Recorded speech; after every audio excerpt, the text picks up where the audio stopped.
Hello and welcome to a Firstpost POV. Donald Trump is ramping up the pressure on Russia to end the war in Ukraine. Last week, he announced that he would meet Vladimir Putin in Budapest to thrash out a peace deal.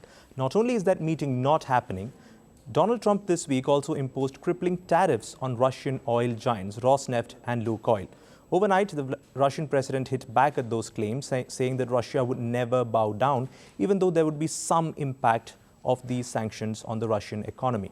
Now, these two oil giants make up nearly half of Russia's exports. Therefore, it's also expected to have an impact on the global supply of oil and the prices in the market. The question is, what led to Trump making this complete 360 on Russia, going from meeting Vladimir Putin to imposing biting sanctions on them? Let me put some of these questions to my guest, Mr. Fred Weir, who's a Russian affairs expert. Thank you so much, sir, for speaking to us on Firstpost. My pleasure. Yeah. Now, why is Trump going where not even Europe or his predecessor, Mr. Joe Biden, went, and that is to sanction Russian oil? The belief was that this would increase prices in the global market, this would trigger inflation, and therefore this is a complete no-go zone for any country. So why is Trump going there right now?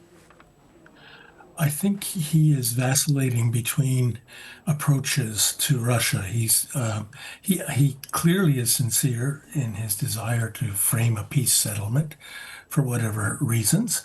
And he believes himself a great negotiator. And it seems to me, and I don't know what is said on the telephone between these two, and there's clearly a lot happening under the carpet in this diplomatic process. But I do know, as a reporter, that Russia has made its war goals very clear, expressed them over and over from the mouths of the foreign minister. Putin himself has stated them publicly. And they're clear. They want the full control of the Donbass, that is the 25% or so of Donetsk province that the Ukrainians still occupy. They're willing to compromise on other boundaries. But the main thing they want is a neutral Ukraine and a largely demilitarized Ukraine that gives rights to its Russian-speaking minority. These are non-negotiable points, according to Putin, and he says he told this to Trump in Alaska at that summit. So the confusion here is clearly in Washington. Maybe people in Trump's circles are getting their wires crossed. Maybe there's struggle over what is the best approach to deal with Putin, because as we know, there is a strong segment in the Western establishment who believe that Putin only responds to force, to threats and tough measures. Trump has toyed with giving Putin carrots, various concessions. From Trump's point of view at this moment, because we know he changes his mind a lot, at this moment, Putin is not playing nice, not playing ball with him, and so he's going with the sticks. He may swing back to carrots at any time, but right now it sticks all the way down, and the Russians seem to be quite bewildered as to why. You said that he's wielding the stick right now, but there's always the question of what the objective is behind holding that stick. Is it to bring the Russians to the negotiating table, which is something Moscow is more than willing to do? Is it to force them to make concessions, to freeze the front line? Why is he wielding the stick right now? Well, here too, Trump has been fairly consistent in wanting to get an immediate ceasefire, full ceasefire across the entire front line. The Russians have rejected this, and they've given their reasons for it. They believe that a ceasefire will only benefit Ukraine. It will give them time to regroup, rearm, and come back fighting, unless there is a full solution to what the Russians call the root causes of the war. And these are, as I said, NATO expansion, what Russia sees as the oppression of Russian speakers in Ukraine, and a few other issues. Territory has come up only during the time of the war. Before the war, the Minsk Accords that Russia signed on to assumed that the Donbass would be reincorporated in Ukraine. Now, after nearly 4 years of fighting, I guess Putin feels he has to have territorial gains to show the Russian people for all that sacrifice. So there is this territorial addendum to the Russian demands, but otherwise they've been completely consistent. So it must be that Trump is trying to coerce Putin into agreeing to an immediate, unconditional ceasefire across the entire front line, something Putin has repeatedly rejected and is not likely to accept now. You say he's unlikely to accept that. Is that despite the sanctions that have been imposed? Because these are quite different from the existing ones on Russia. They target the mainstay of the Russian economy, which is the oil exports. I mean, like I said, these two companies make up nearly half of Russia's exports, and that's what the U.S. president has targeted. And President Putin uncharacteristically did admit yesterday that there would be some consequences for the sanctions. So do you think these sanctions could perhaps waver Mr. Putin's position on a ceasefire? Well, if we're going by what Mr. Putin says, no. He said very clearly before he admitted that there would be some pain, that no amount of intimidation or coercion will make Russia change its position on its war goals. So I think you can take him at his word on this.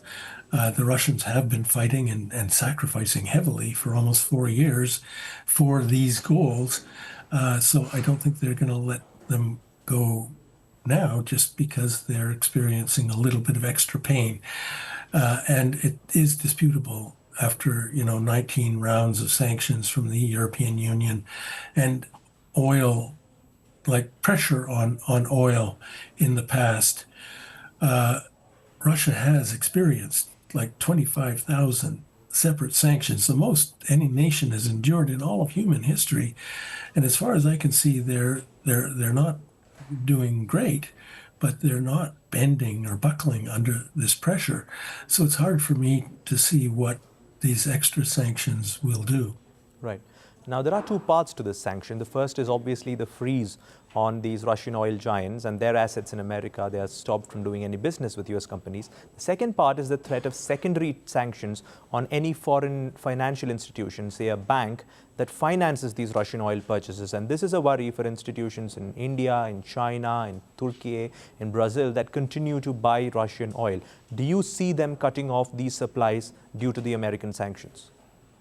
Well, I don't know. You're an Indian journalist and you can talk to your leaders about this. I don't know. Every country makes its own decisions, and India is an independent state that acts in its own self-interest. And so I can't judge that. But I do believe that even if Russian oil exports are curtailed, it won't change the Russian calculus on the war, first. And second, they'll probably find ways around the new measures. They have so far. They've found all kinds of workarounds and parallel methods of doing things. I wouldn't rule out that they'll find ways around this package of sanctions as well. Do you think this could perhaps go into a battle of will where we are expecting global oil prices to rise, and this will percolate into inflation in Western markets as well? So there will be pain to the Russian economy, but there will also be pain to the Western economies. Do you see this becoming a battle of attrition then between the two sides as to who is able to withstand more pain? And if so, do you think that will be the Russian side? Well, the story of the past 3.75 years has been that the sanctions boomerang. Yes, Russia suffers the blow, but there is all kinds of unintended consequences.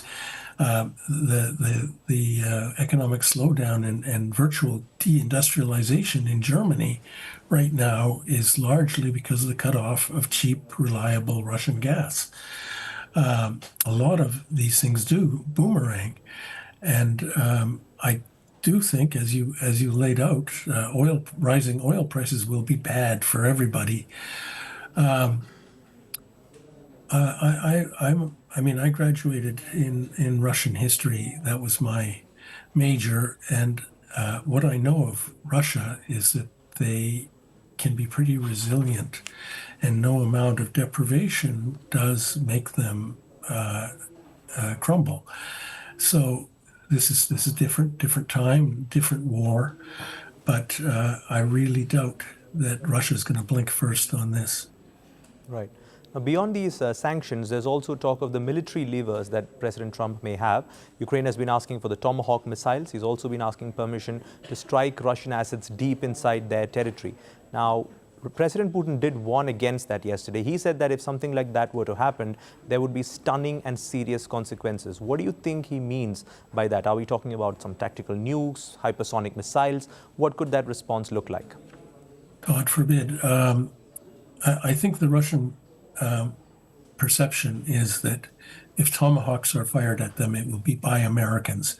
The Ukrainians don't have the means. They don't have the launch systems. They don't have the technical knowledge, the intelligence targeting, and so on to do it themselves. So I think they will regard it as an act of war or war-adjacent act by the United States. It will be very bad. I can't speak for the Russian authorities on what they will do, but I guess I don't think they're bluffing. Right. And when do you see these sanctions snapping off? If there's another round of talks, say, between President Putin and Trump, which the White House says is still on the table, do you think that would be enough to appease Trump and roll back these sanctions?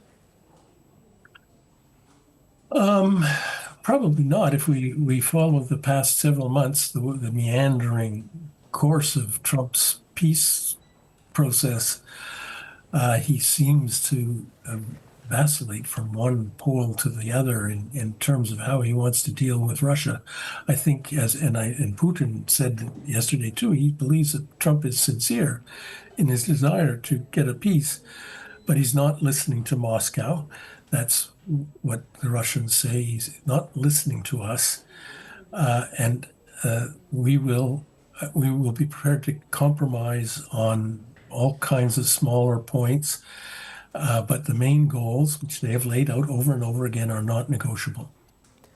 But is this really about Trump not listening to what Moscow is saying, or him simply not having the sort of leverage that he wants? Because you look at the peace deal, the ceasefire deal that he got in West Asia, he had leverage over Israel, he had leverage over Hamas through his Arab allies, and therefore he was able to secure that. In this case, you could say he has leverage over Ukraine, but he doesn't have that much leverage over Russia. So is this a case of him not understanding what Russia is saying, or him refusing to accept what they're saying?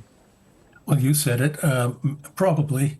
I think another thing that has to be factored in here is that the Russian perception is that they are winning on the battlefield. Gradually, but inexorably, they are absolutely sure that in time, Ukraine is going to collapse. That the gains are slow and painful, and they would probably rather achieve their goals over a negotiating table. But they've made it clear that they're prepared to fight until they achieve them, if that's the only way. So then if there is another peace summit, say, down the line in Budapest or somewhere else, what do you think Trump is going to bring to the table? Is he going to once again call for freezing the front lines, which is a non-starter for Putin? Or do you think he's going to be more realistic when these two leaders sit down the next time? Well, Putin also said that any meeting with Trump, after Alaska, which was a bit of a fiasco because it was so badly prepared, any future meeting will have to be carefully prepared in advance. And that is the old-fashioned diplomatic process of teams of underlings meeting and working out all the technical details, hammering out the type of agreement that they're going to come to. So there are no surprises when the leaders meet. They know what they're going to agree to. They might haggle over a few details, but it all needs to be prepared in advance. That's what Putin is saying now.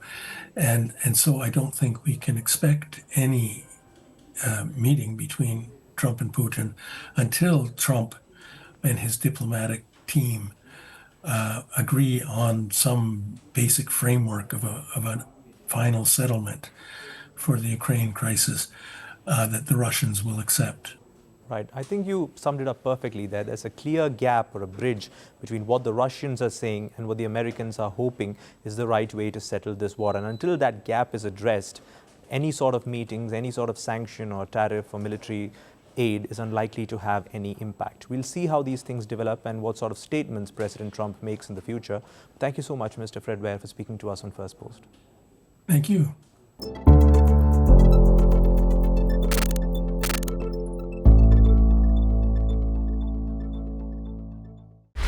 Want the facts? The latest developments? News that gets straight to the point. Well, we've got all three just for you. This is Firstpost Live, a brand new show, your window into what really matters. Don't miss it.